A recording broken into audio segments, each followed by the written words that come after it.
Welcome back to the Patronus Pages. Today we will be doing another reading from the Many Deaths of Harry Potter.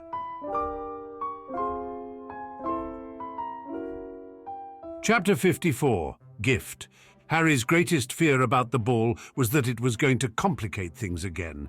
After all, he'd spent the last few months of his last life dealing with awkwardness and a strained relationship with Hermione, all because of a single moment. What did she expect of him? Did she think this meant they were dating, or was this really the friendly dance that she was making it out to be? The question plagued him over the next 2 weeks, even as Hermione was inscrutable. He couldn't even ask her about it without revealing his own fears. He feared that asking about their relationship becoming awkward would make their relationship become awkward. There wasn't much he could do other than hope for the best. He chose the same dress robe as he had the last time, and he practiced dancing on the sly. While he remembered the steps, he wanted to impress Hermione and dance more naturally than he had before. Fleur chose Cedric, to no one's surprise. Harry suspected that she had a thing for champions, or it may have been the fact that they bonded over the death of Crumb. For whatever reason, every time he saw them together he felt a pang of envy, but it was getting easier over time. Christmas morning came before he knew it. As Harry woke, he felt something at his feet.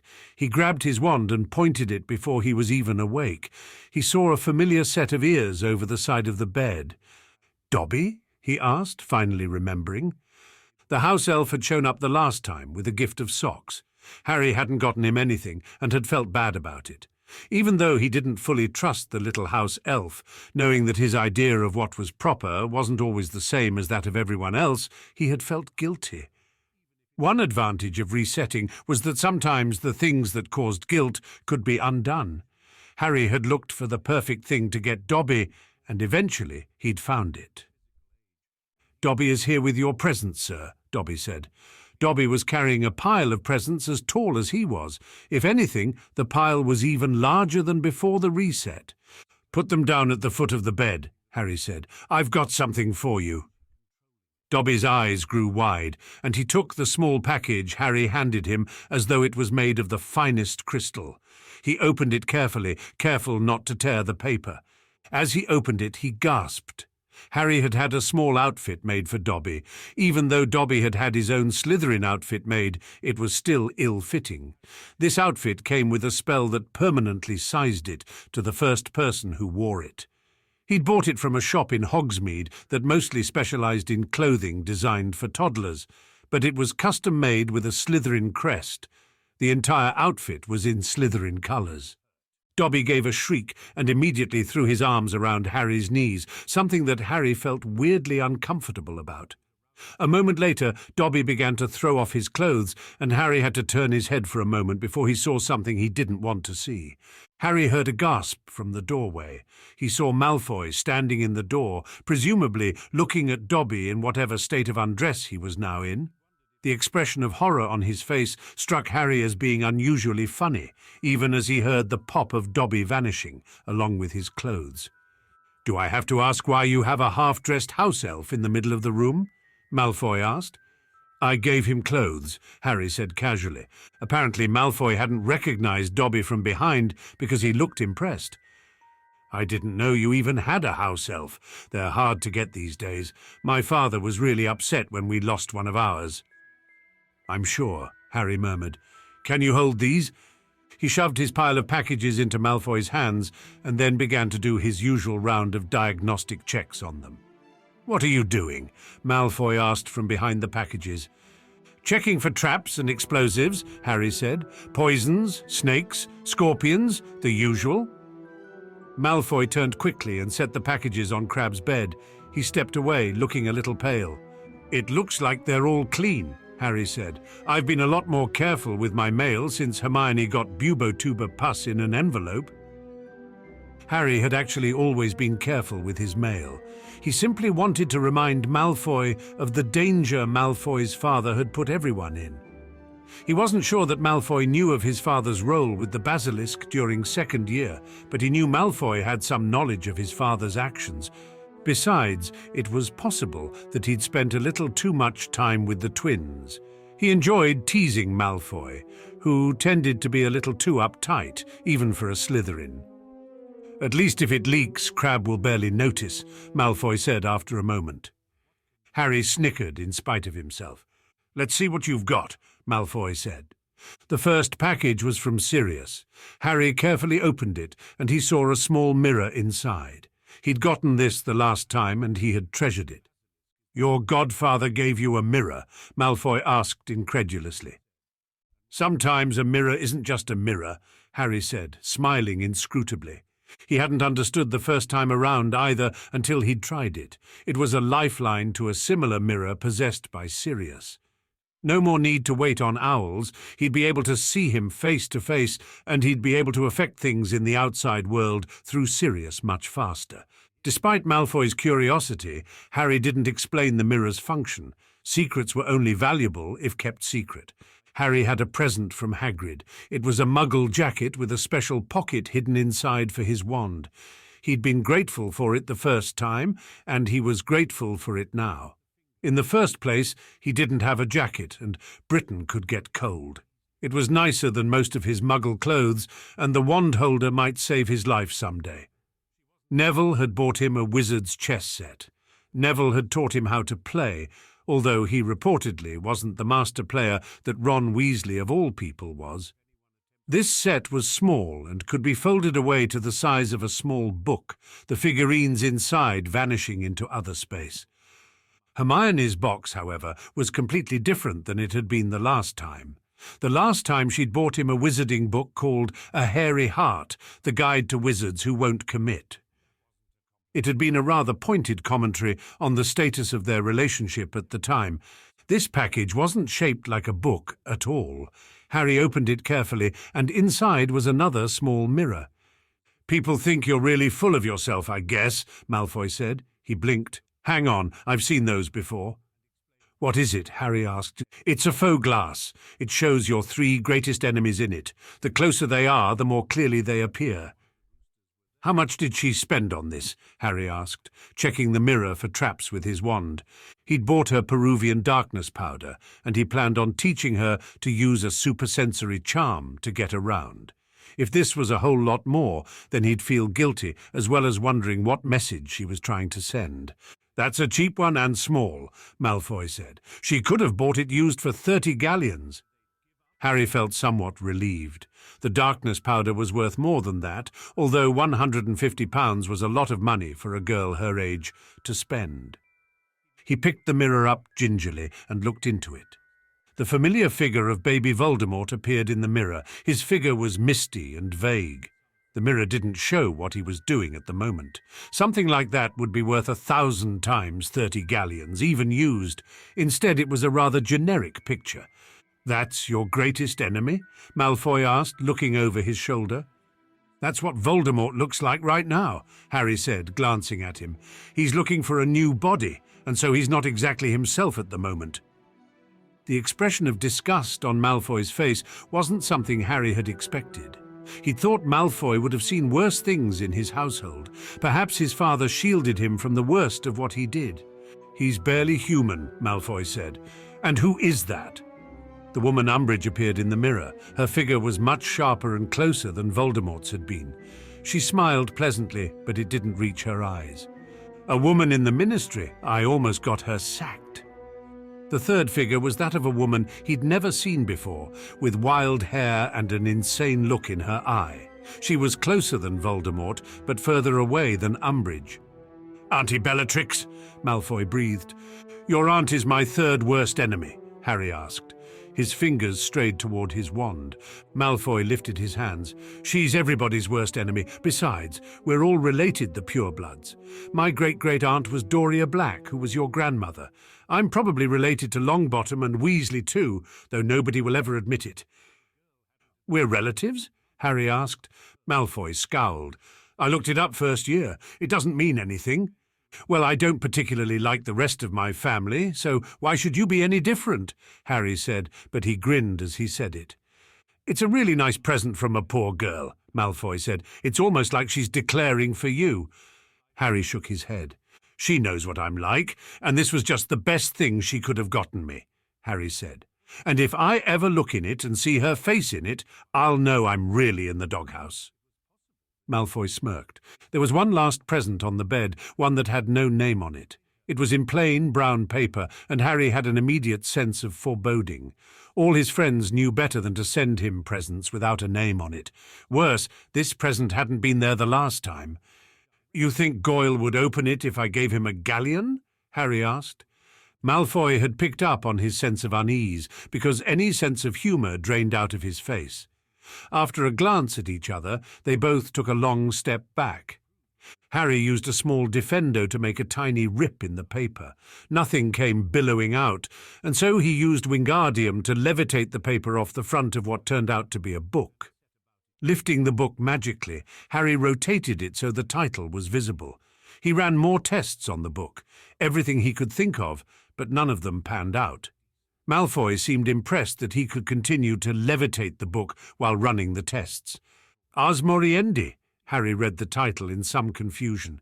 The book looked very old and worn, almost as though the pages would turn to dust if Harry actually tried to read it. Draco peered at the book. "My father has a copy of that book in our library, but our copy is a lot newer," he said. "That looks like it might be an original copy, early 15th century. If it is, it's worth as much as a house. Original copies were handwritten. It might be a later reproduction. It was one of the first Muggle books that were actually printed. My father's copy was from the 1700s, and this one looks older." Accepting books from Lucius Malfoy was never a good idea, but Malfoy hadn't even shown up on the faux glass. Harry had a sinking feeling that the book wasn't from him. Malfoy would never send him something that expensive. Malfoy said, "Even early 16th century reproductions are worth 6,000 galleons. As much as Malfoy's bragging about money normally bothered Harry, this time it was actually useful. "What is it about?" Harry asked. "The English translation is The Art of Dying. It's something about how to die well," Malfoy said. He looked at Harry and must have seen something in his expression. There was only one person Harry knew who would spend that kind of money just to make a point. It was a message, one that only Harry would understand. Voldemort knew, and he was taunting Harry with that fact. Harry felt a chill go down his spine. The faux glass had been wrong. Voldemort had never been closer. "Draco was wrong," Harry said. "After we had Dumbledore check it for traps, he said it was a 1642 version, only worth about 500 galleons. "That's still a lot of money to spend without leaving a note," Neville said. "Do you have any idea who sent it?" "No idea," Harry said. Technically, he didn't know who had sent it. However, his suspicions were chilling. It had coloured the rest of his day, despite Dumbledore's assurances that there were no poisons, curses, or other traps in the book at all. He hadn't even been able to enjoy the snowball fight in the afternoon because he'd been busy brooding about what kind of message he'd been sent. He could only hope that he didn't brood throughout the dance. He didn't want to ruin Hermione's evening. They were waiting together for their dates. Neville was taking the Weasley girl, and Harry was waiting on Hermione. He knew she'd look stunning in her periwinkle blue robes, and while he'd have seen it before, he'd look suitably impressed. She deserved it, after all, for having put up with him for all these years. Even now, when she'd finally realized the danger she was in, she was still by his side. This meant more to Harry than he would have thought. He hadn't remembered the entrance hall being this packed before. Possibly he'd been distracted by worrying about dancing with Fleur. He looked for Hermione, trying not to look anxious. As casual as he'd kept things between them, Harry suspected that a great deal rode on how the evening went. He hadn't enjoyed months of awkwardness, and he had no intention of going through that again. Hermione was possibly the most important person in his life. It was important to keep her happy. How he was going to do it, he wasn't sure. It would be a delicate balance between keeping her far enough away to keep her safe without driving her away and damaging their friendship. Harry felt more anxious about this than he should have been. After all, he'd been to the ball before. Of course, the lack of Durmstrang students was going to change things. He couldn't afford to assume that everything was going to be the same as it had been last time. Changes tended to ripple outward, like the huge changes that 20 missing Durmstrang students had made in who was dating whom. When she finally stepped out, he froze. The periwinkle blue robes were gone. In their place were burgundy robes that looked more like a dress than robes. Her hair was still sleek and shiny, but the complicated knot was different. It was somehow even better looking than her hair had been for the first time. She was looking around the room for him, and when she finally saw him, she smiled. How had he not seen it? Her face lit up the room when she smiled. He'd always known that she was a pretty girl in a vague sort of sense, but now, feeling the full impact of it, he wondered if she too was part Vila. He smiled, and for once it wasn't something that was forced. He suddenly found himself looking forward to the evening instead of seeing it as an obligation. He'd enjoyed dancing with Fleur after all. Surely dancing with his best friend couldn't be anything but better. As she approached, he took her hand and he bowed slightly. Although there was a crowd around him, he felt like they were the only two people in the room. "I see that you've stolen a little of Fleur's Vila magic," Harry said. At her confused expression, he nodded in the direction of the people around them. "Look at them looking at you and tell me what you see." She looked around. People were staring at them both and whispering. Normally this would have thrown Harry into a fit of suspicious thoughts, but not tonight. Tonight he knew exactly why they were whispering, and he felt proud for her. He'd heard from Neville how she'd been teased about her teeth when she was younger. She'd been bullied almost as much as he had, if in less overt ways. Sometimes Harry thought the more subtle techniques were more emotionally damaging.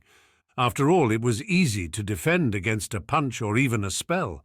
A whisper, however, or a rumour, a subtle comment, all were almost impossible to fight against. So he was proud now that she had her day in the sun. Her smile brightened, if anything, and she linked her arm in his. "Let's go in," she said. He nodded, and with that they headed inside for the great hall.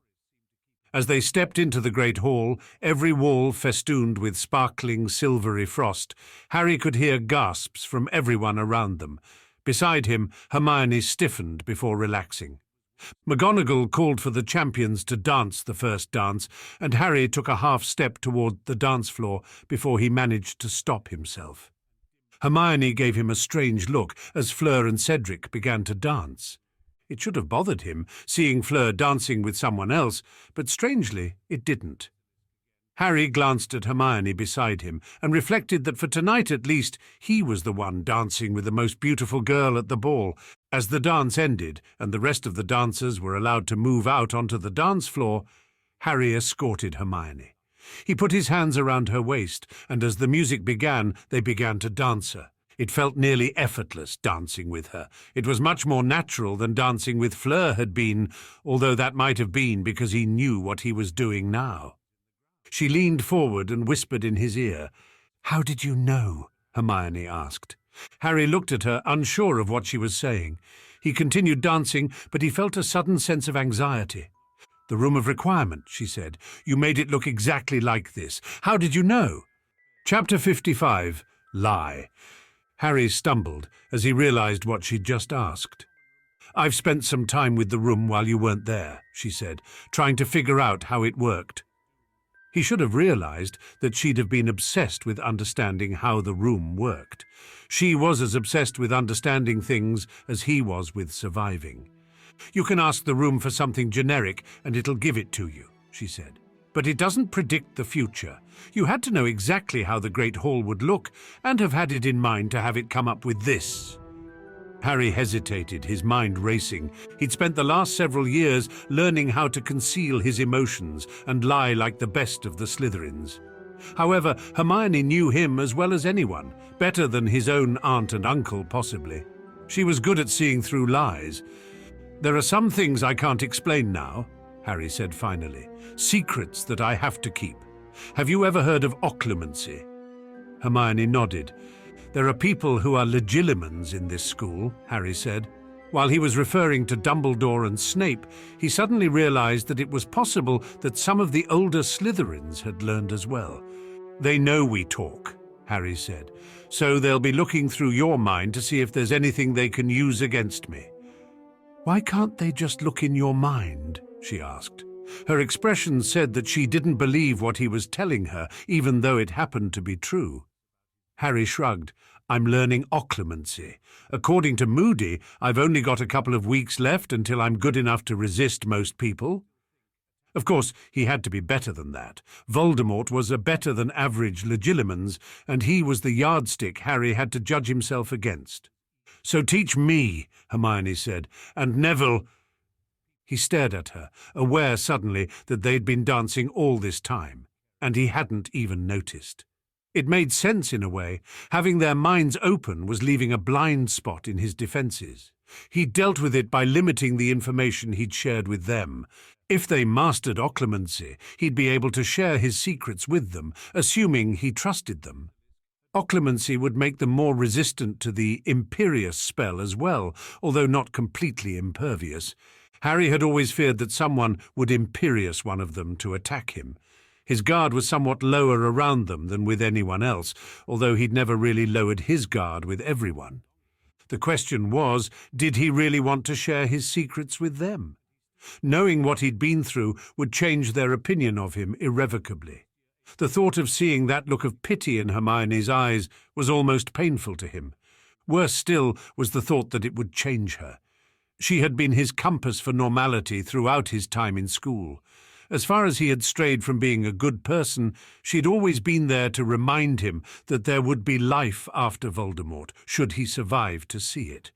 Maybe he could find a middle ground. It would be good for them to learn occlumency, and he could share a little. Maybe as much as he'd shared with Dumbledore and the others. It would be a show of trust, and it would help them act more strategically should he need them to. "I'll teach you," Harry said finally, "and I'll tell you. Just try not to think about it too much." She stared at him for a moment. "You're asking me not to think. How long have you known me?" He'd better get to teaching her occlumency, although given that Voldemort seemed to know a large amount of it anyway, he wasn't sure how important the secret was anyway. The last thing he wanted was for Snape or Dumbledore to find out, not if they didn't have to.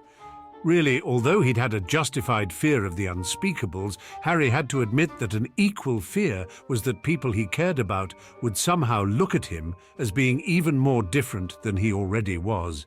He'd experienced things no one else had, and there was no one who could really understand what it was like.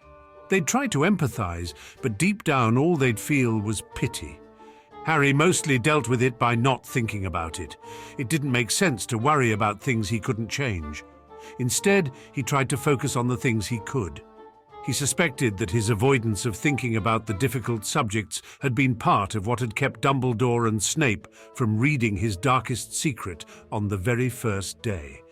They'd have had to deliberately go in deeper, and 11-year-olds rarely had anything worth looking under the surface for. "Think about something else," Harry said. He swung her around and said, "This is your night, isn't it? We're dancing. Live in the moment."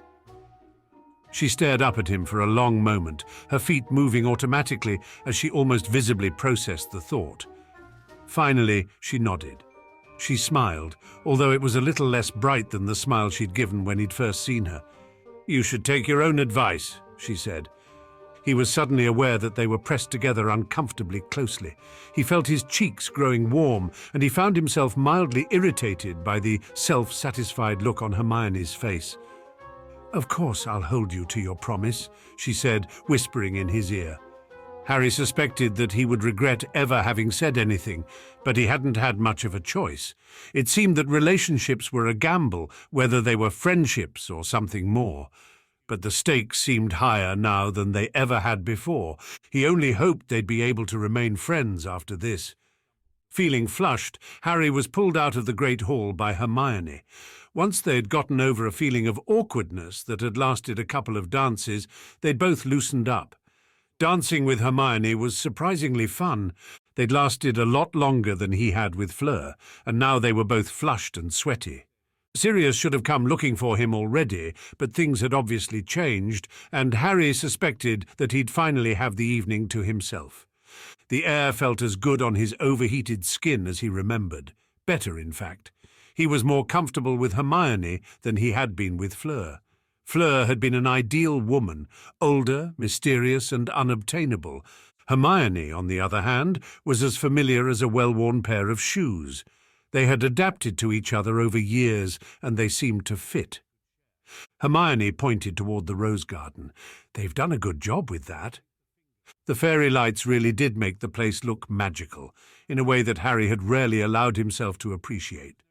He suspected that part of the reason he liked being around Hermione and Neville was that they still experienced things in a way that he couldn't allow himself to.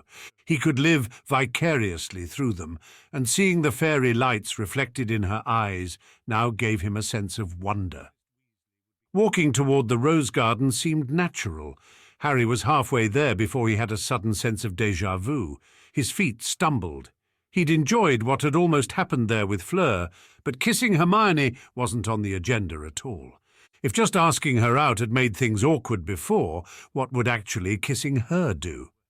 Hermione glanced at him and said, "We'll just walk. Don't worry." With a single look, she'd figured out what he was worried about. How had he not realized how observant she was? How much else did she know? Harry hated the part of him that had to ask that question. He admired Hermione, but there was always part of him that questioned everything. The fact that he'd been able to live in the moment, even for 45 minutes dancing, was a minor miracle. Arm in arm they entered the rose garden.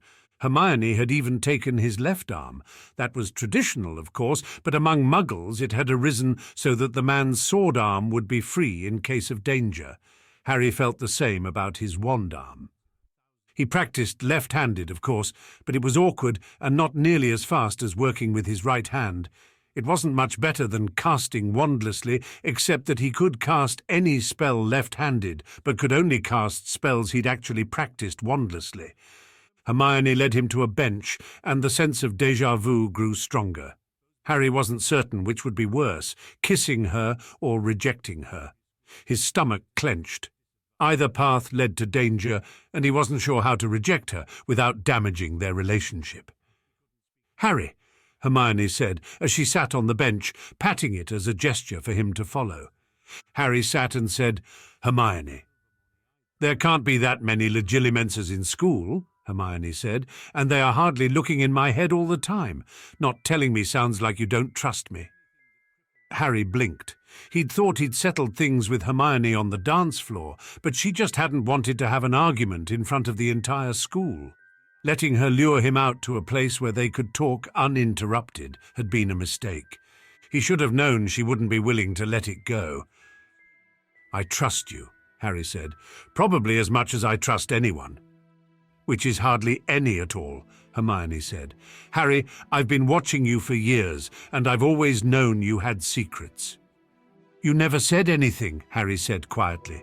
"I always thought you'd come to me when you were ready," Hermione said, "but I've been starting to think that you'll never be ready." Harry shook his head. "I was serious about the occlumency. I'll be able to tell you more after you learn it." "But will you?" Hermione asked, "or will you lie and keep lying even after there's no good reason to do so?" "I haven't lied to you," Harry said. "I just haven't told you everything." "Lying by omission is still lying," Hermione said. They were both silent for a long moment as Harry tried to think of what to say. He could feel things unraveling, and he felt helpless to stop it. Somehow this felt worse than the damage a kiss would have done. "Is it always bad to lie?" Harry asked. The look she gave him was one that made him wince. "I'm serious," Harry said. "Let's say you knew something that put you in danger. As long as your friends are ignorant, they're safe, but the moment they know they're in danger too—" "I'm already in danger," Hermione said. She leaned forward. "I've always been in danger, even if I didn't always realize it." Harry was silent for an even longer moment. She wasn't going to let this go. He slipped his wand out of the pocket of his wand and cast a quick muffliato spell. Hermione's eyes widened as she saw him do it, and she leaned forward as though she was certain he was finally going to share a life-altering secret. "Suppose someone had a way of knowing things," he said finally. "Not always, but better than what most seers can do. How dangerous would that be to them?" He'd been telling Hermione for years that authority figures and governments couldn't be trusted. She hadn't believed him for a long time, but he'd gotten the feeling recently that she was starting to believe him. Hermione stared at him. Something like that could win the war. How would both sides react if they knew about that power? They'd want him dead, Hermione said slowly, "or captured so they could find out what was going to happen." "And what about that person's friends?" Harry asked. He knew she was bright enough to see the implications.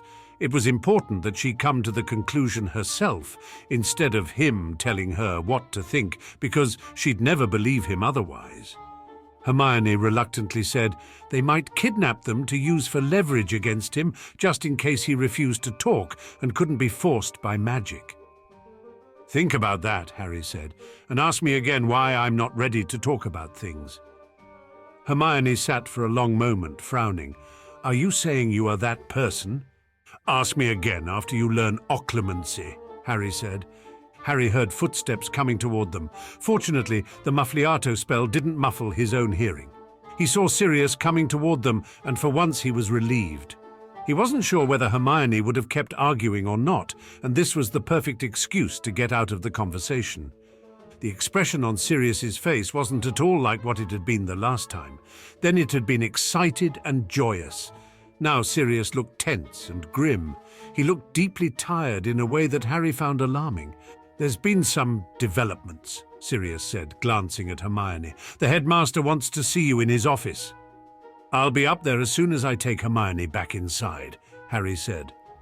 Unspoken was the fact that leaving Hermione alone on the grounds probably wasn't a good idea. The fact that Sirius seemed to get what he was saying without having it explained was a sign of just how potentially bad things had gotten. Sirius nodded. "We'll be waiting." Harry stood and held his hand out for Hermione. "Does the headmaster know?" Hermione asked, standing. "I only told him some of it this year," Harry admitted, "with the promise that he'd keep my identity secret and not make me some kind of political pawn, more than I already am anyway." "And he's consulting you now?" Hermione asked. Harry shrugged. "I may have told him a few things that were helpful. The headmaster is more involved in the war than most people realize." Hermione kept staring at him as Harry led her back into the ballroom. Hopefully this would convince her of the importance of secrecy. "It all went wrong," Sirius said. "We tried to convince the Ministry to at least hold off on the attacks until we could be sure that the information wasn't compromised. They refused. Dumbledore said they wouldn't believe that we had a seer with the kind of specific information we claim to have had. They demanded that we bring him forward for examination by the unspeakables." Harry felt a chill up his spine. He'd feared the unspeakables for years, images of being held in a cell, unable to even kill himself, having been one of his non-reset-related nightmares. "When we wouldn't bring you forward, they went forward with the plan," Sirius said. "How bad was it?" Harry asked. In the first time around, they'd captured 40 Death Eaters in a single massive sweep. It had led to retaliation, but at the time it had been a massive victory for the Ministry. 27 Aurors dead," Sirius said, "with 18 more injured, some badly enough they'll have to retire. The Death Eaters were waiting for us. They ambushed us even as we were trying to ambush them." Harry closed his eyes. He hadn't been able to remember the names of all the Death Eaters who'd been captured, and he certainly hadn't known where they would be caught. Voldemort had apparently known much more about it than Harry had. "It would seem that the Death Eaters had better sources of information than we anticipated," Dumbledore said. He was looking directly at Harry, and for once his eyes weren't twinkling. Harry felt a pressure on his occlumency shields. He redoubled them, thankful that he'd put the same effort into studying occlumency than he'd put into everything else related to survival. Dumbledore had to be suspicious that he hadn't been telling the entire truth. The man was as smart as Hermione, and he had 100 years of experience to back that up. Harry wondered just how long the man would tolerate Harry's half-truths before he would demand to know just what was happening. Harry was glad that Snape wasn't here. He'd thought that Snape had suspected his story from the moment he'd told it, and this would only confirm that. "What does all this mean?" he asked. "There's been some calls for Scrimgeour to resign," Dumbledore said, "although I think he'll keep his office. It will be close, though." Sirius slumped, leaning against the desk. "It'll give the Pure Blood faction leverage in the votes to replace the empty Wizengamot seats. They've been claiming that Scrimgeour is too weak and that a strong leader would have already beaten the Death Eaters." Harry scowled. Half the Pure Bloods were likely Death Eater sympathizers, but they couldn't say that in public. It'd be political suicide. "So what do we do?" Harry asked. "That depends on you," Dumbledore said. "Have you seen anything else that might be of use to us?" It was the question Harry dreaded. Having them depend too much on him was going to get people killed, but not telling them when he knew something important was out of the question as well. It was getting to the point that Harry was going to have to tell them the truth, not the partial truth they already knew, but the full, unexpurgated truth. He didn't look forward to doing that. For a moment Harry considered coming clean now, but although he opened his mouth to say it, he found that he couldn't. He shook his head finally. "It's not something I have any control over. It just happens sometimes." "We'll just have to wait then," Dumbledore said, "and see what the Death Eater's next move is." Whatever that was, Harry knew it wouldn't be good. Chapter 56, Sick.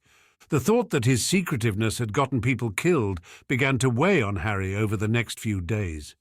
He avoided the papers, although he couldn't avoid hearing his classmates talking about what had happened endlessly. Whatever goodwill that had existed in the wake of the Yule Ball vanished overnight as people became palpably more anxious and worried. Many people chose to go home for the holidays for the rest of the session. This was the first year that Harry chose not to go home.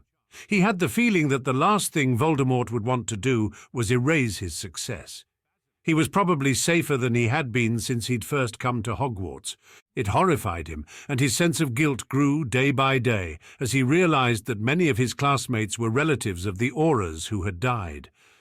Seeing the horror on their faces as they received owls and had to return home for the funerals was painful to him. The fact that Hermione kept looking at him didn't help either. He wished he'd been taught legilimency so he'd know what she was thinking. Her look seemed sympathetic, which made him feel even worse. On his advice, she didn't return home for the holiday, even though she usually did. Dumbledore promised that wards would be set to alert the Aurors if her parents were attacked. They couldn't watch them, of course, because their resources were spread thin.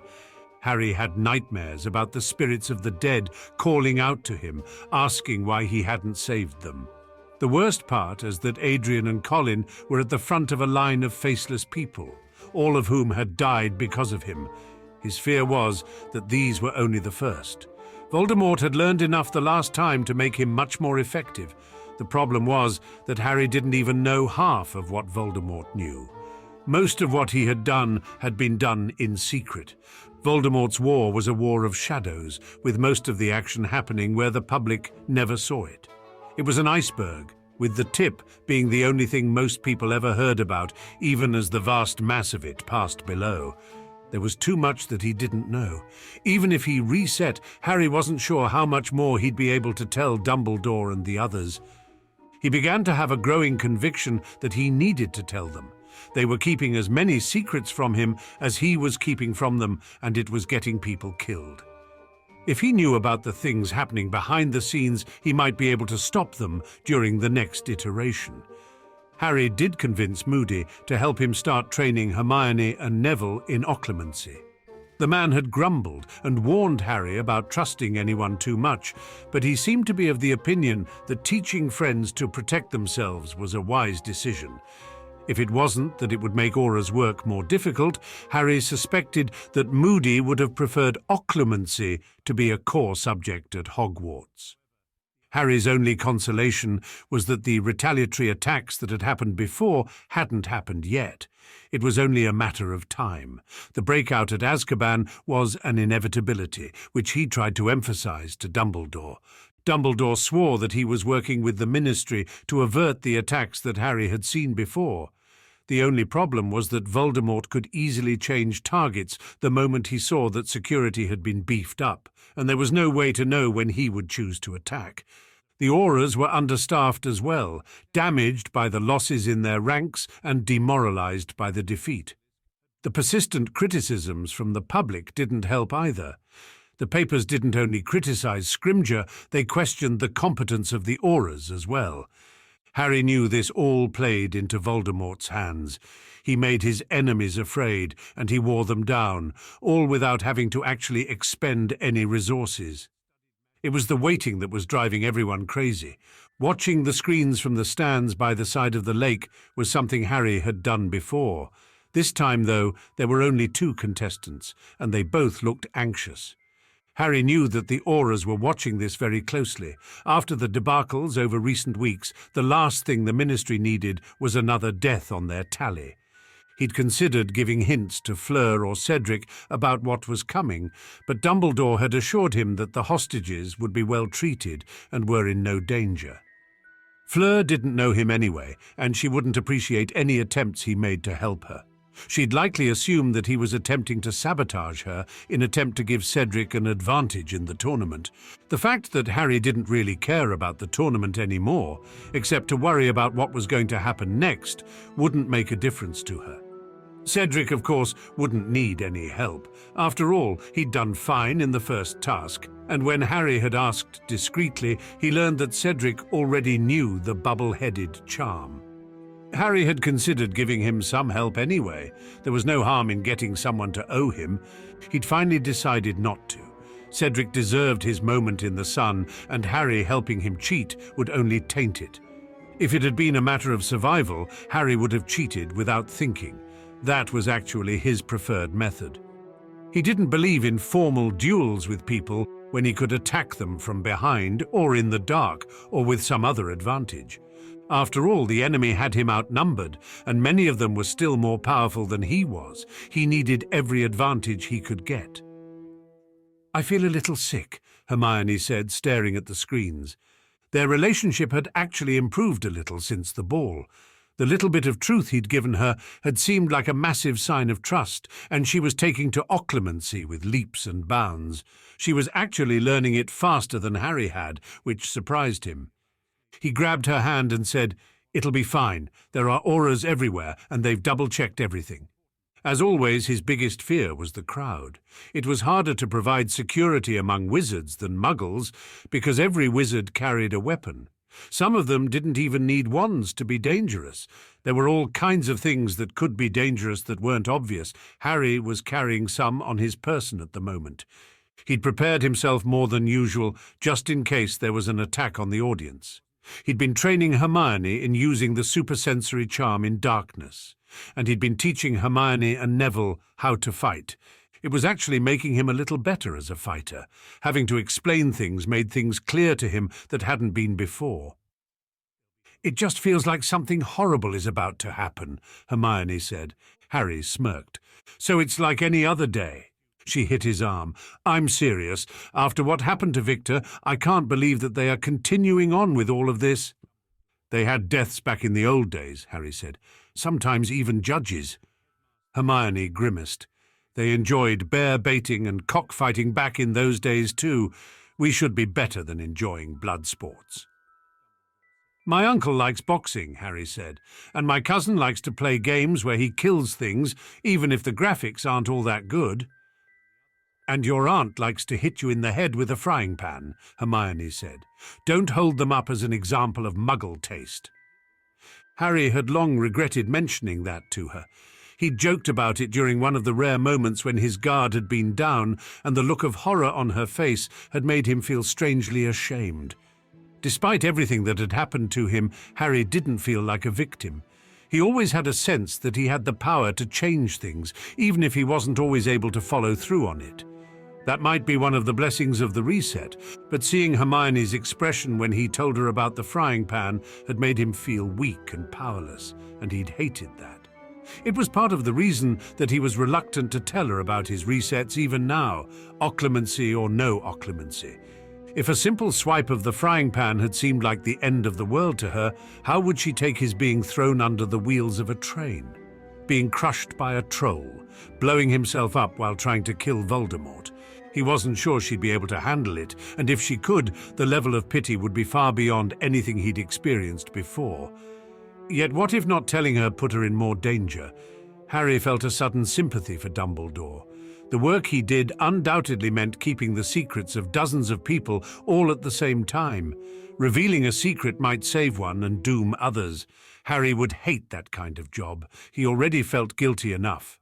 Watching Cedric Diggory and Fleur plunge into the water was a little surreal.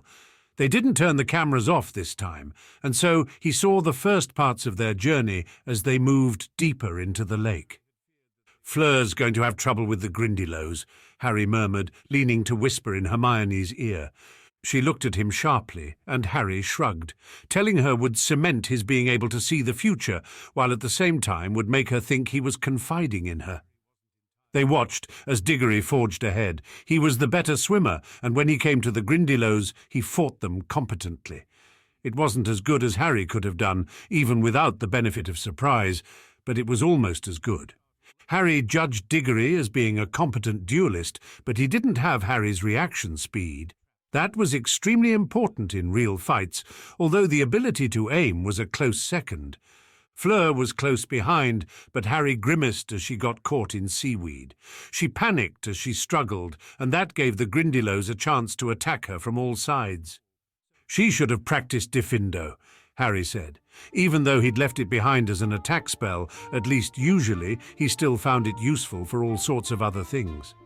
Harry glanced at the screen. It was hard to believe that he'd really been worried about the hostages last time. He should have known that no one would let them actually be at... Blinking, Harry leaned forward. The portion of the screen that was on the village was set long distance so that the champions could be seen in the field of view.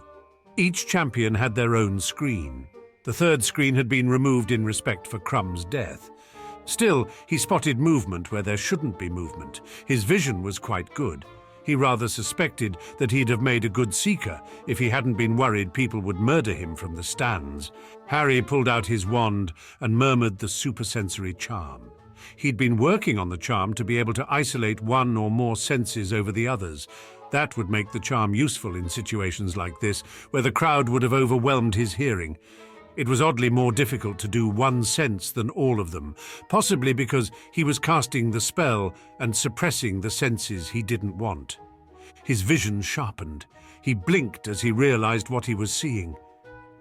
"The hostages are awake," Harry said, "and they can't breathe. Tell the headmaster." He was at the edge of the crowd, of course, and so he stood and began running toward the shore, throwing off his robes. He pulled out his wand, and he could see auras already running and coming toward him with orders to stop. As he was in a hurry, the boat he transfigured wasn't much more than a board floating in the water. He jumped on the board and cast the boat spell, putting everything he had into the spell. He could hear Hermione shouting at the auras behind him, but he couldn't hear what she was saying. The propulsion spell that Hagrid used to propel his boat wasn't nearly as fast as he needed. Harry felt impatient. The time across the water felt interminable.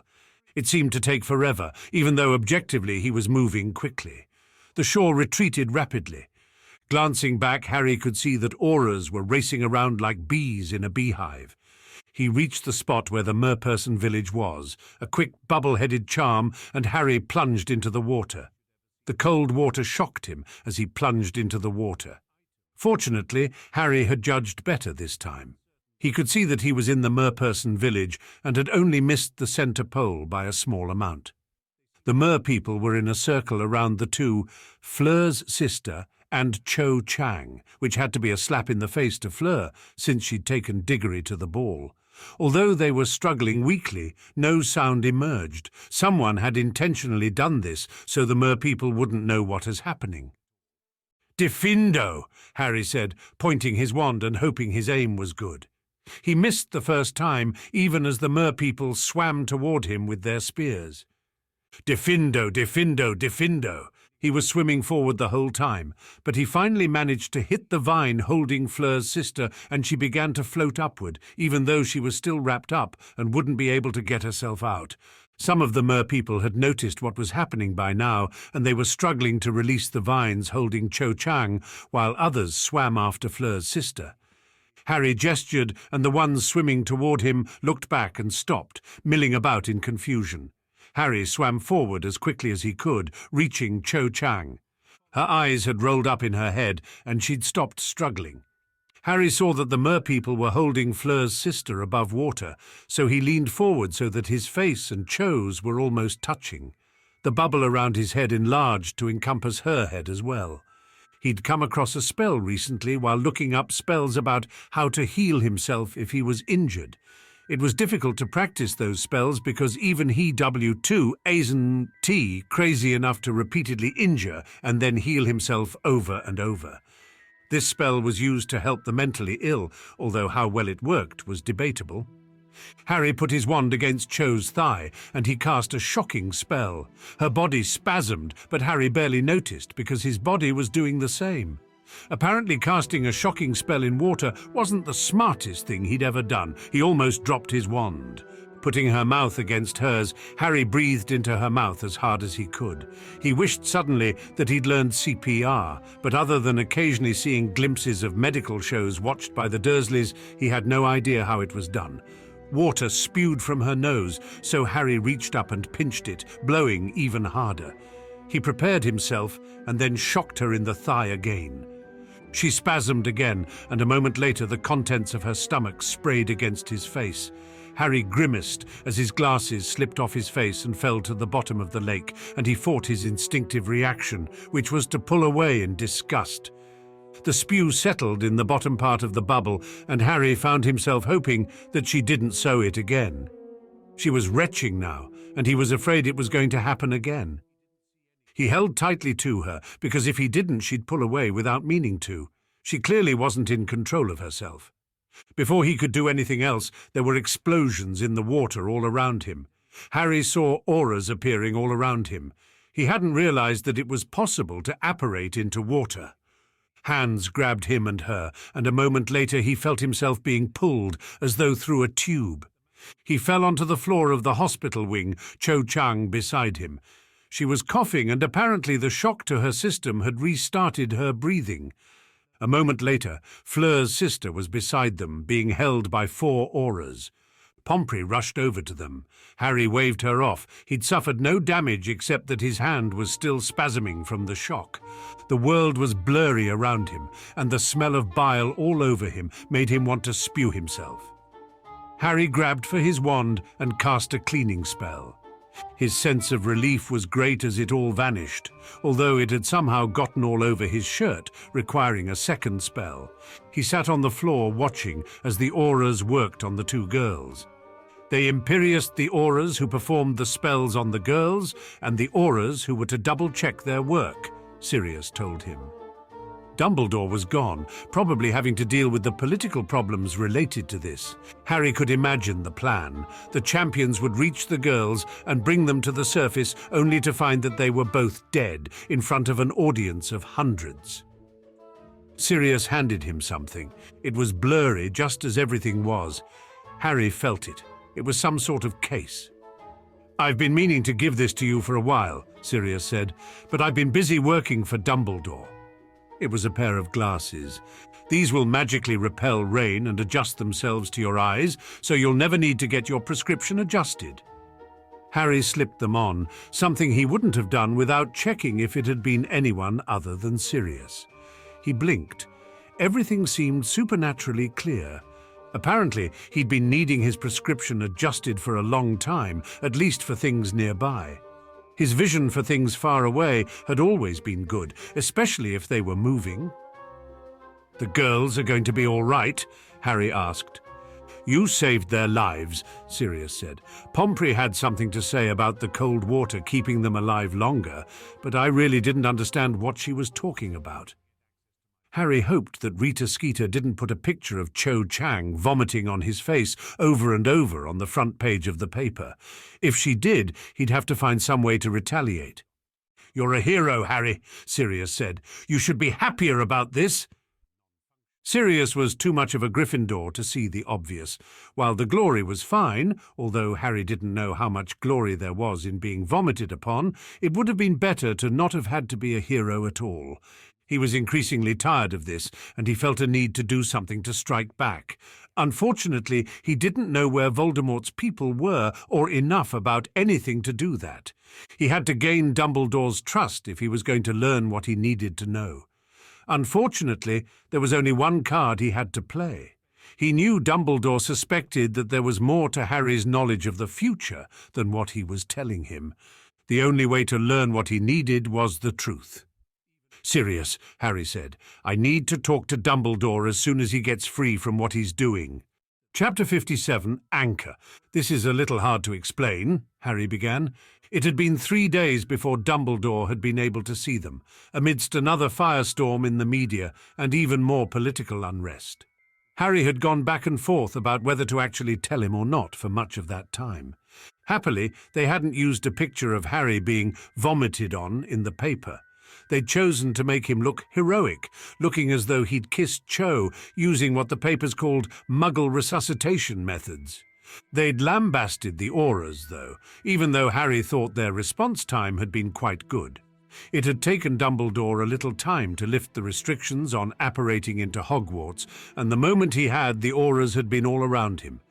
They'd been professional afterwards as well, questioning him about just what he'd seen and when he'd realized that the girls were in trouble. Cho had gone home for a few days, presumably in part to avoid the publicity. Fleur had been very grateful afterwards, a fact Harry was glad Hermione hadn't been around to see. Dumbledore cleared his throat, and Harry realized that he'd been ruminating again. He'd been doing that a lot recently. Often enough that he was wondering if there was something wrong with me. "When I told you that I see visions of the future," Harry said finally, reluctantly, "I wasn't being totally honest. The truth is, I have memories of the future." "Are you saying that you have come back from the future?" Dumbledore said. He leaned forward. "That's very dangerous magic, Harry. There's a chance you could erase yourself from history entirely." Dumbledore's office suddenly seemed a little darker as Harry contemplated the idea that he could have erased himself a dozen times over already. He wouldn't have remembered it if he had. Maybe what he remembered was only the times he hadn't completely obliterated himself somehow. "There's a chance you could erase others as well," Dumbledore continued. "I don't know if you've read about Eloise Mintumble." Harry nodded. When he'd first been looking up everything he could find about his condition, he'd stumbled across the account of an unspeakable who'd been experimenting with time travel. She'd travelled back in time 500 years for a period of 5 days. She'd returned, and her body had aged 500 years. Furthermore, 25 people had vanished because of the changes she had made in that short time. He'd always wondered how they'd known the people had vanished. After all, shouldn't the people have always been gone from the perspective of the people around them? He'd decided that the unspeakables had some way of knowing, which worried a great deal at first. However, he'd never been contacted about it. "Then you know how potentially catastrophic it is to travel back in time for more than 5 hours, Dumbledore said. "It's not something I've done intentionally," Harry said, "and it's not like I'm secretly 60 years old or anything. It's usually a matter of a few months. The longest has been a year." Dumbledore frowned. "When did this all begin?" Harry sighed. "It all started the first time Voldemort murdered me." Silence filled the room, so loud it was deafening. Dumbledore sat very still, staring at Harry as though he was trying to understand the secrets of the universe. "You'll have to explain that to me," Dumbledore said. Harry stared at the desk in front of him. This was the part that he hadn't looked forward to. The looks of pity, the feeling of powerlessness. Once he explained, there was no going back, at least if he didn't die again. "Every time I die," Harry said, "my life resets. I wake up in an earlier time in my life with all the memories of my life and death." "This has happened more than once?" Dumbledore asked. Harry couldn't tell if he was humoring him or not. The other thing he had worried about was not being believed. The Ministry had studied time travel and had even created time turners, but nothing Harry had ever read was anything at all like his ability. Someone like Dumbledore would probably know 100 reasons why it was theoretically impossible, reasons that Harry couldn't possibly understand. "A lot when I was younger. It's happened less since I've gotten older and stronger. It hadn't happened at all since the last time. That should have been a good thing, but Harry suspected that it said more about Voldemort and his plans than about his own skills. "You keep the skills you learned during your times in the future?" Dumbledore asked. Harry nodded. He continued to stare at the desk. "I'll understand if you don't believe me, but it's true," Harry said. "There's a way to prove it," Dumbledore said. "You used the pensieve to show me memories of the things that might happen. Can you use it to show me the rest of it?" Harry nodded. He'd been using the pensieve on and off ever since telling Dumbledore about his visions. It had gotten to the point that he could almost do it in his sleep. A nice bonus had been that once removed, the memories hadn't had the same emotional impact, even after he replaced them. Maybe doing this with his deaths would help. Harry rose to his feet and stepped over to Dumbledore's pensieve. "It all started when I was 10, Harry said. He put his wand and began to pull out the memories one by one, feeling the dagger wielded by the face at the back of Quirrell's head when he wasn't even 10, terror about something that he couldn't even begin to comprehend, waking, sobbing in fear in his cupboard, being cornered outside of Diagon Alley by knife-wielding thugs, no magic to defend himself and only 11 years old. Screaming as he was pushed under the Hogwarts Express, conscious for far longer than he would have ever expected or wanted. A looming troll swinging his massive club, holding his hands up in a futile effort not to be crushed. Pain seemingly unending as Quirrell crucioed him in front of his entire class, finally followed by green blessed death, facing a demented groundskeeper in the darkness just as he felt his torso exploding beneath him. Ginny Weasley being followed by an enormous snake with swirling eyes, being crushed to death by a screaming crowd as the Dementors closed in, pulling a cauldron over onto a pile of recently transmuted material, followed by an explosion of fire and sudden pain. As he removed each memory, Harry felt as though a weight was being lifted from him. He still retained the memories, but his emotional connection to the memories suddenly felt less. He wondered if this was how Dumbledore was able to do what had to be done in a war, the last of many, while dealing with 100 years of memories. He wondered if he'd have to put the memories back. Dropping them into the pensieve felt like a momentous step. This was the first time that he'd shared them with anyone. He hadn't thought he'd ever be able to share them. But Dumbledore wasn't Hermione, innocent and naive, and likely to be traumatized and corrupted by what he saw. He was a military leader, someone who had fought Voldemort and Grindelwald, who had sent men and women to their deaths, all in the knowledge that it was for the good of many more. Harry doubted that he'd be showing Dumbledore anything he hadn't seen in his more than century of life, and if he did, Dumbledore would be diplomatic enough not to say so. He still felt anxious as Dumbledore dipped his face into the pensieve to view the memories. Enough of Harry's old paranoia remained that he thought it was foolish of Dumbledore to leave himself this vulnerable with someone else in the room. The most powerful wizard in the world could be killed by a toddler with a gun if he wasn't paying attention. Harry wasn't a toddler, and he still had his wand. Dumbledore seemed to have his face in the water for an excessively long time. Harry wondered if he was looking over each memory over and over, as though he was searching for clues. It was long enough that Harry found himself beginning to fidget. He looked over at Fawkes, Dumbledore's bird. "I don't suppose people get upset when you come back from being dead?" The bird cocked its head at him inquisitively, but it didn't answer.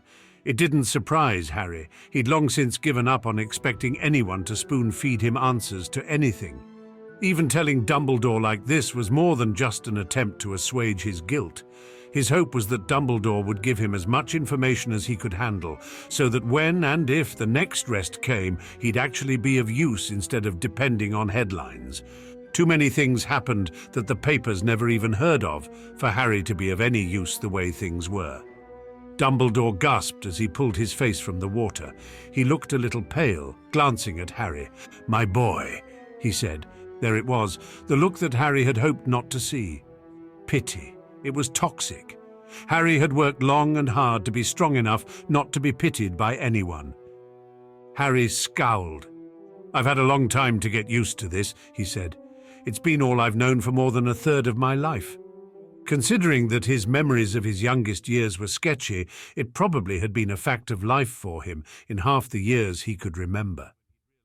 "The question is, what are we going to do about it?" To his credit, Dumbledore composed himself quickly. He wiped his face and slowly sat down. Harry quickly found his own seat. "I assume that Voldemort wasn't simply reading your mind to see these visions?" "It's still possible that he was," Harry admitted.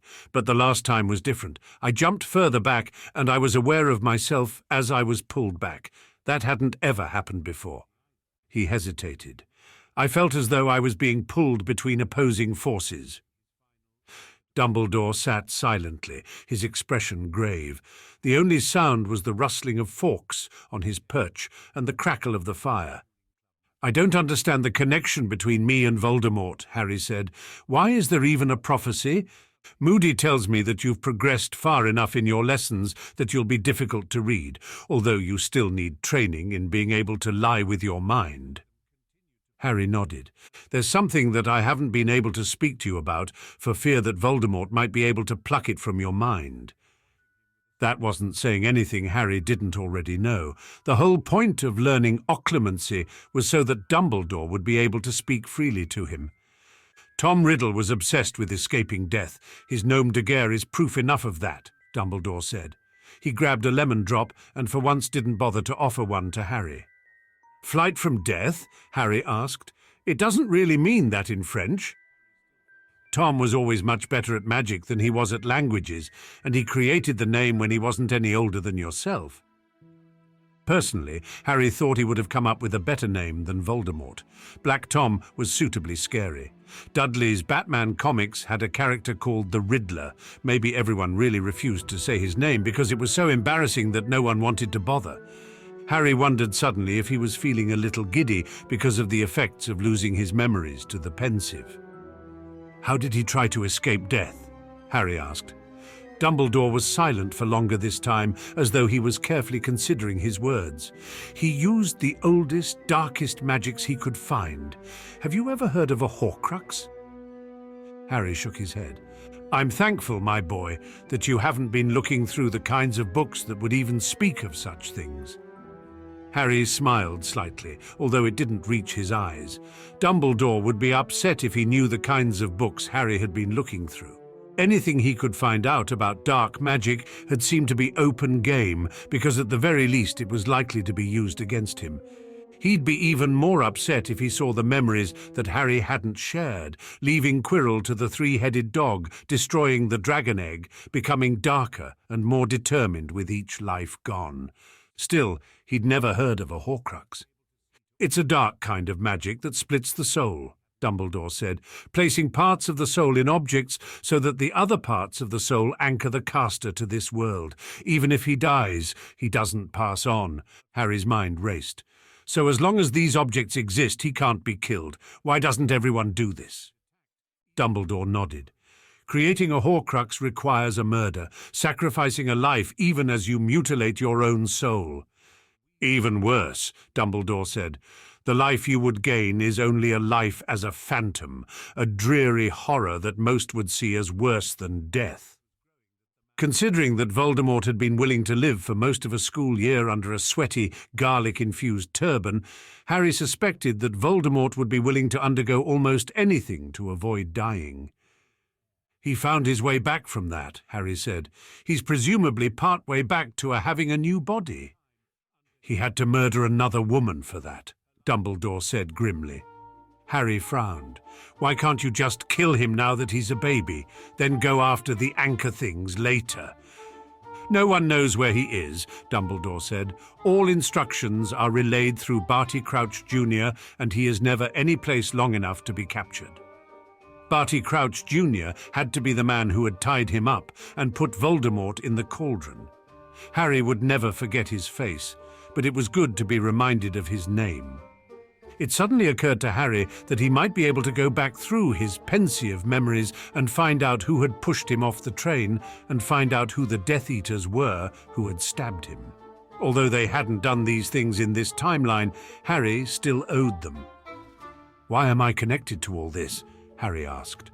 There have been very few who have dared to create Horcruxes in the past, Dumbledore said.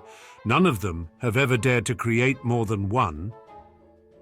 Voldemort had never been content to do the safe thing.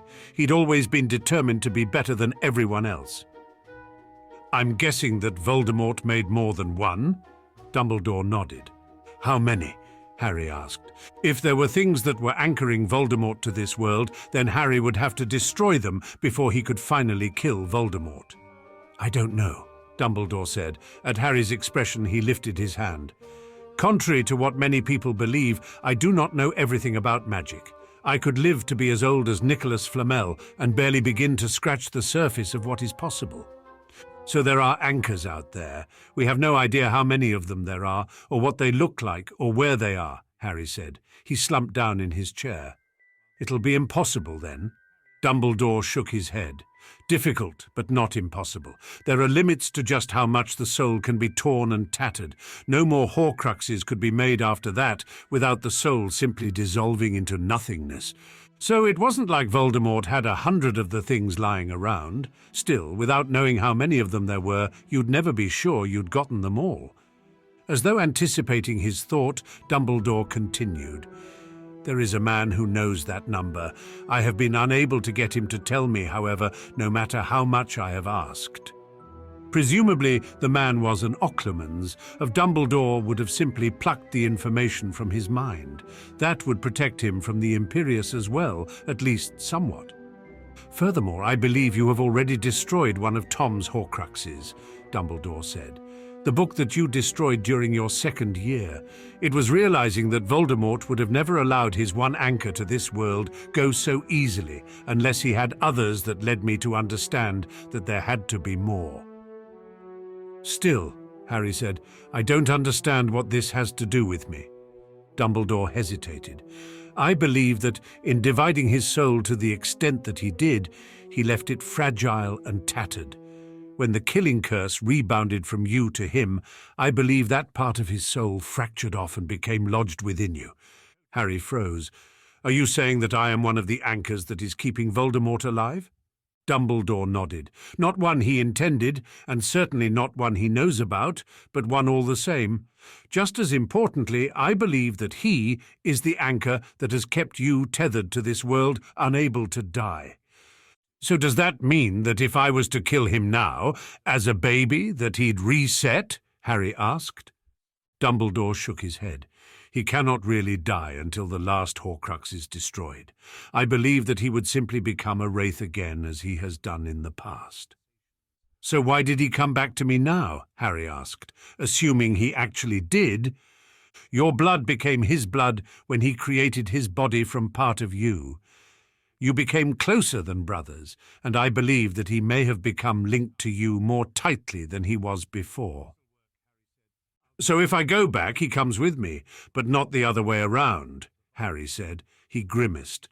So if we don't find the Horcruxes, are we doomed to do this over and over until we both die from old age? The prophecy says one of you will kill the other, Dumbledore reminded him. Unlike the visions you claim to have had, that is inalienable and unalterable. It may be that Voldemort only has to kill you once for you to be forever dead. It may not be this way. It's impossible to know. So Voldemort could get by with killing Harry once, but Harry would have to kill him multiple times. It seemed impossible. Worse, if Harry was one of the anchors holding Voldemort to the world, did that mean Harry would have to die at least once when there were no other anchors? So how do we get started? Harry asked. Chapter 58, Slughorn. Hashing out a plan to convince Horace Slughorn to reveal what he knew wasn't easy. Apparently Dumbledore had been able to get a partial memory from him, which he showed Harry, but it had been altered. Dumbledore believed that Slughorn had felt so guilty about Voldemort's rise that he had altered his own memory as a way of avoiding facing the consequences of what he had done. Slughorn had been on the run in recent months, primarily since the Quidditch World Cup. Harry wasn't sure if this meant that Voldemort knew something that Harry didn't, or that he was cleaning house, eliminating the last few things that would prevent his rise to power. Either way, it had apparently been difficult to find Slughorn, although Dumbledore had finally done so by asking a Muggle private investigator about methods of tracking people down, paying him, then obliviating him. Presumably, the man was now confused about his sudden wealth, but that didn't seem to concern Dumbledore. He'd found him, and Dumbledore somehow thought that Harry might be able to convince the man that it was important to tell the truth. Harry wasn't certain how. He had never really thought of himself as someone who was a skilled diplomat. If someone like Dumbledore, who had 100 years of experience in the Wizengamot, which ought to make him an honorary barrister, couldn't convince Slughorn, what chance did he have? However, together they came up with some points that might influence the man, and Harry agreed that leaving sooner was better than later. What if Voldemort actually succeeded in having the man murdered? They'd never find out how many Horcruxes there were, and Harry would never be free. Dumbledore spoke to Snape, who pretended to be particularly difficult that evening. He assigned Harry detention. The time Harry was supposedly at detention would be spent with Dumbledore. A trip through the Floo followed by an apparition later, and they were walking through a Muggle neighborhood.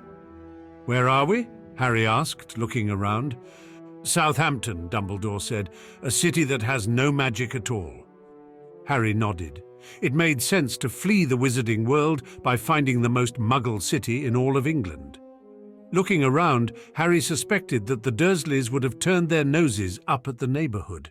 It looked like the sort of place where Harry would end up stabbed again. As much of a social maven as he always was, being in hiding must be a terrible trial for Horace, Dumbledore said. The man had been a Slytherin, though, which meant that he would be more practical than someone from another house. If isolation kept him alive, that was what he would do. Harry could respect that. As they passed by a group of rather sketchy men standing around a light pole, the thought that Dumbledore might be hoping that he got killed and reset, reversing the recent setbacks, flitted through his mind. Harry glanced up at the man, then forced himself to think about something else. Doing something like that would make Harry resent him, which would undoubtedly be bad for Dumbledore's plans. Besides, Dumbledore hadn't given him enough information yet to make a reset all that valuable. They came up to a nondescript door in the middle of a brick wall. Graffiti covered the wall, some with terms that Harry hadn't heard before. He looked up at the words with a certain amount of interest. For all the casual cruelty the Dursleys had shown, they weren't much for cursing, and the wizarding world had entire different sets of curse words than Muggles did. "Are you sure this is the place?" Harry asked. "Could you think of a place that looks any less like the residence of a former head of Slytherin?" Dumbledore asked. Harry shook his head. It was brilliant. The outside looked like the sort of place no one would ever want to go. Harry wouldn't be surprised if there were Muggle-repelling charms inside. Having them outside would have left signs, of course. Dumbledore looked around, and when he saw no Muggles lurking, pulled out his wand. A quick spell, and the door clicked open. Harry supposed that even magically locking it would be an alert enough to someone who was really looking. As they stepped inside, Harry saw that the inside was completely different than the outside. The outside had been a small warehouse. The inside was clearly a wizarding dwelling, small and cosy, with a fireplace, a piano, and a grandfather clock. It was a place that looked well lived in, even if he'd only lived here for 3 months, according to Dumbledore. It looked like the kind of place Harry would have enjoyed if he'd been born among wizards instead of among Muggles. "Is he here?" Harry asked. Dumbledore had told him that Slughorn was a master of transfiguration, able to transfigure himself with magic and actually be able to return to his own form. That was a skill that Harry was envious of. If he could turn himself into a piece of furniture or a section of wall, Voldemort would never see him coming. "He's here," Dumbledore said. "It's not likely he would have strayed far. He has everything he needs here." Being seen out in public would only increase the danger he was in. Harry could understand that as well as anyone. "We could start cutting things," Harry suggested. "If it bleeds, it's him." "Harry," Dumbledore said, sounding shocked, although there was a twinkle in his eye. Harry's eyes darted around the room, looking for something that was out of place. Hopefully the man wouldn't have had much time to prepare, and he'd have made a mistake. Finally he blinked. He pulled his wand out and pointed it at the grandfather clock. "The hands haven't moved since we got here, even though the pendulum is moving," Harry said. "An easy mistake to make, Mr. Slughorn." "Diffin," Harry began. "Please don't," a voice from behind him came. Harry whirled to see the couch shifting into the form of a heavy-set wizard.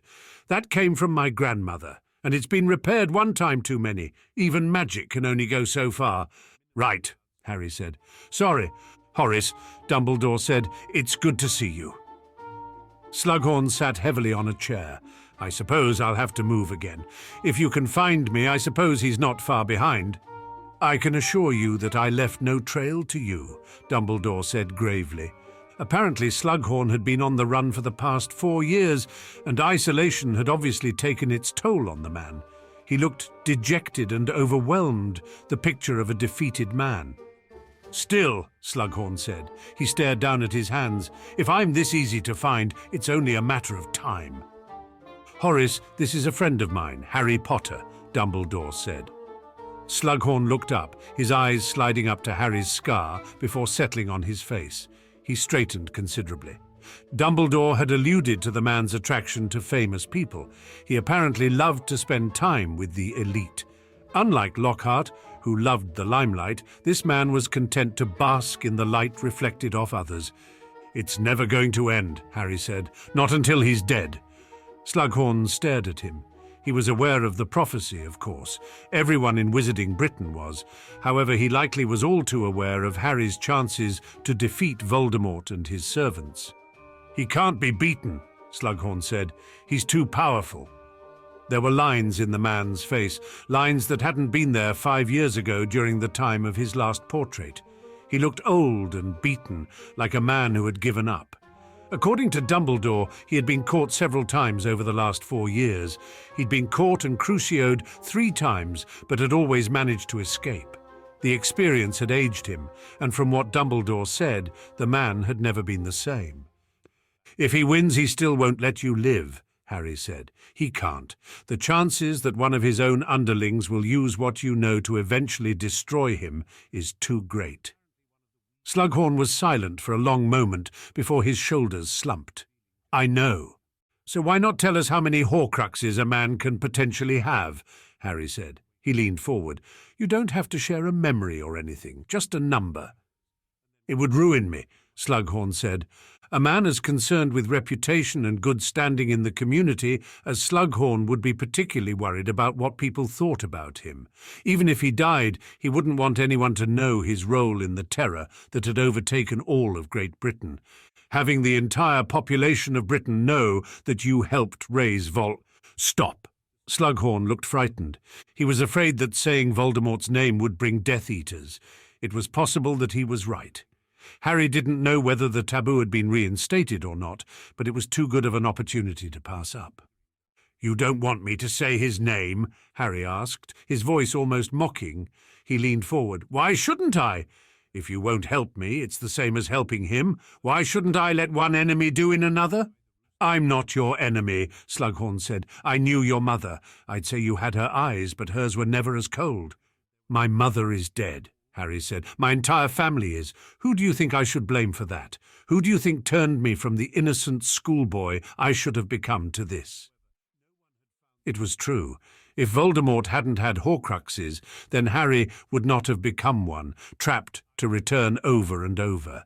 If Harry hadn't had this ability, he doubted that he would have been the one chosen to kill Voldemort. If he hadn't been chosen by prophecy, his parents wouldn't have been killed and his entire life would have been different. Either that or he'd just be dead meat lying in a crib.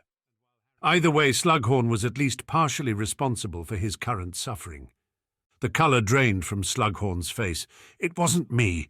I couldn't have known. How could I possibly have known that he would be insane enough to—" "Does it really matter?" Harry asked. "If it hadn't been you, it was possible he could have found it somewhere else." Slughorn looked up, suddenly hopeful. "That's true. After all, there are sources. Rare, it's true, and destroyed now, but they were there when he was in school. He'd have found them sooner or later." "So all you did was make it a little easier for him," Harry said. He felt a sudden surge of anger. This man had gotten Colin killed. While it was possible that Harry would have still been the chosen one, Colin would still be alive if it hadn't been for Voldemort's first Horcrux. He leaned forward even further. "But even if you aren't responsible for what he's done already, what about what he's going to do?" "What?" Slughorn asked. "Nobody's immortal," Harry said, "or at least they shouldn't be. If he wins, how long will he rule Britain? How long will he be satisfied with just Britain?" The rest of the world would stop him, Slughorn said, shaking his head. The Americans or maybe the Russians. How? Harry said. Even if they kill him, he will just come back. He'll come back over and over again, chipping away at people until they give in from sheer exhaustion. Slughorn shook his head. He'll win in the end, and then he'll go after the Muggles. Evil is like greed. There's never enough. He won't be satisfied until he has the entire world under his thumb. The crackle of the fire was the only sound for a long moment, one that seemed to stretch out interminably. People were uncomfortable with silence, social people even more so than most. It made them feel like they had to fill it with something, anything. He'll die eventually, Slughorn said. They always do. Dumbledore stood in the background behind Slughorn, seemingly forgotten. He looked uncomfortable with the pressure Harry was exerting on a man who had once been his friend. For once, Harry didn't particularly care. He'd had enough of death, of dying. He'd felt helpless and powerless for a good portion of his life, and he wasn't willing to let the rest of his life be the same way. This was risky, which was probably what Dumbledore was most concerned about. This man could easily retreat into himself and refuse to say anything, and they'd lose everything. Harry wondered if his bravado was partially based on the thought that if it all went to hell, it was possible he might have a second chance should everything reset. Of course, some things could never be redone. He'd learned that to his deep regret. Will he? Harry asked. He shook his head. Will he even age? Even if he does, what's to keep him from making another body? It's easy enough to find the blood of enemies, and I'm sure he's kept plenty of his father's bones. Slughorn looked up sharply. Where did you learn that? He's getting ready for the ritual now. He's just waiting for the potion to finish brewing. That last part was simple conjecture. Harry suspected that Voldemort had no intention of using Harry's blood again. Given that, there wasn't any reason not to go ahead and create a body already, unless the conditions weren't right. Whatever was in the cauldron had to be something that took a long time to brew. It might be something like the luck potion that took 6 months and was notoriously almost impossible to make. The look of anxiety on Slughorn's face was obvious. Once he gets his body back, he'll be almost impossible to stop. Why do you think I'm pushing you so hard? Harry asked. We could have talked you into coming to school, tried to make friends with you, talk you into telling us what you should have told us from the very first day. He let his voice drop. I'd have liked that. I think we could have been good friends. We could have talked about my mother, and you could have told me stories about how good things were in the days before everything fell apart. Slughorn was silent now, staring up at Harry. His elbows rested on his lap as he leaned forward, and he looked as though he wanted to take his head in his hands, but he didn't. The thing is, there's no time now. It's getting close to the final hour. Once he regains his body, he will begin to make his final moves. How long will the Ministry last once that happens? It occurred to Harry that he was telling the truth. People had commented when he was younger about the similarities between him and Voldemort. Both half-bloods, both Slytherins, both abused by Muggles. He'd occasionally even been accused of thinking like him. Voldemort was laying the groundwork for taking over the Ministry. It was obvious. The attempts to discredit Scrimgeour and to get the right people into Wizengamot's seats were ways to make the next person they elected someone Voldemort could manipulate. If it had been Harry, he'd start small, with laws that seemed on the surface to be innocuous or that didn't affect too many people. Once people had gotten used to those, he'd create even more laws that chipped away at their freedom. People could get used to anything if given enough time. Harry himself was proof of that. How long will you last once he has the Ministry? Harry asked. My guess would be that you would be enemy number 3 on his list after me and the headmaster. He's already caught you 3 times. What will he do once he has the entire Aura division out looking for you as well? It can't be that bad, Slughorn stammered. The question you have to ask yourself is this, Harry said. If you could have stopped it and didn't, isn't every death he causes from now on your responsibility? I didn't do anything. Slughorn was beginning to look more and more like the broken man he was. Harry felt a little like a bully, berating a man who was no longer fully himself. His hands were trembling visibly, possibly sign of long-term spell damage. Dumbledore was watching from behind, his face almost expressionless. Harry could sense that he disapproved. But wasn't this part of the reason he'd brought Harry? If he'd disapproved enough, he'd have stepped forward and stopped this. He didn't. In his way, Dumbledore could be as ruthless as Harry or anyone else. He simply didn't like to be seen getting his hands dirty, in a way that made him a little like Slughorn. The only thing necessary for evil to win is for good men to do nothing, Harry said. He'd heard that somewhere, and it seemed to be appropriate here. Are you a good man? Slughorn nodded slowly. Ask any of my students. I've helped so many. People loved me. Harry leaned forward, reached out and took Slughorn's hands. The man flinched but didn't pull away. People will love you again. Once he is gone, it will all be over. You can be with people again, help people again, be happy again. All you have to do is tell us. And what happens if you don't win? If he finds out that I told you, my suffering will be unimaginable. The information is useless to us if he knows we know, Harry said, and with your permission we can obliviate you so that you never even knew we were here. You can't be forced to admit something you don't know, can you? Slughorn stared at him for a long moment, then suddenly relaxed. Harry realized suddenly that he had won. 7, he finally said. I told him that 7 was the absolute limit before the soul itself started to fall apart.